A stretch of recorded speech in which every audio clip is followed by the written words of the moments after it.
Hello friends, இன்றைக்கி நம்ம ராகியால் vegetable dosa பண்ணுறோம். இதுக்கு ஒரு கப்பு அவிலும் எடுத்துட்டுருக்கேன். அதோட போடுறதுக்கு வெஜிடபிள் கொஞ்சம் கேரட் துருவின்றிருக்கோம், முருங்கைக்கீரை, வெங்காயம், பச்சை மிளகாய். இதில் இந்த அவிலை நன்னா பொடிச்சுங்கோ மிக்சியில் போட்டு அந்த ராகியமாக சேர்த்து கலந்துட்டு அதில் கொஞ்சம் உப்பு, புளிப்பு, மோர் கொஞ்சம் கிட்டத்தட்ட ஒரு கிளாஸ் விட்டுருக்கேன்.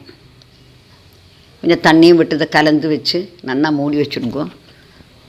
ஒரு ½ hour கழிஞ்சிட்டு போராத கொஞ்சம் கூட தண்ணியும் விட்டுண்டு இதை நல்லா கலக்கிட்டு வாத்துக்கலாம்.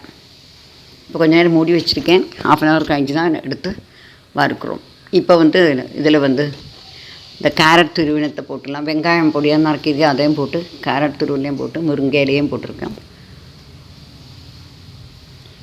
இதை நல்லா கலந்து விட்டுருங்கோ.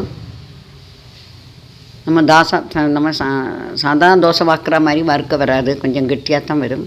கொஞ்சம் கூட போராத தண்ணி விட்டுன்ட்டு இந்த மாதிரி ரவா ரோஸ்ட்டு விடுறாப்பில் இப்படி விட்டு தான் வறுக்கணும். மூடி எண்ணெய் விட்டுட்டு மூடி போட்டுருங்கோ. கொஞ்சம் 2 நிமிஷம் காய்ஞ்சால் மெதுவாக எடுத்து திருப்பி போட்டு இப்படி எடுக்கலாம் தோசை. ரொம்ப டேஸ்ட்டாகவும் இருக்கும், உடம்புக்கு நல்லது. ராகி ப்ரோட்டீன் இருக்குது, வெஜிடபிள்ஸ் வேறு கலந்துக்கிறோம், முருங்கையில் வேறு போட்டிருக்கோம், பிபிக்கு நல்லது இல்லையா, அது எல்லாமா பண்ணியிருக்கோம். இதுக்கு தொட்டுக்கிறதுலே பூண்டு, சின்ன வெங்காயம், கொஞ்சம் மிளகாவத்தல், உப்பு எல்லாம் போட்டு புளி எல்லாமே வச்சு சட்னியும் அரைச்சிருக்கேன். அதோடு சேர்த்து சாப்பிட ரொம்ப நல்லா இருக்குது. Thank you for viewing. Please subscribe my channel.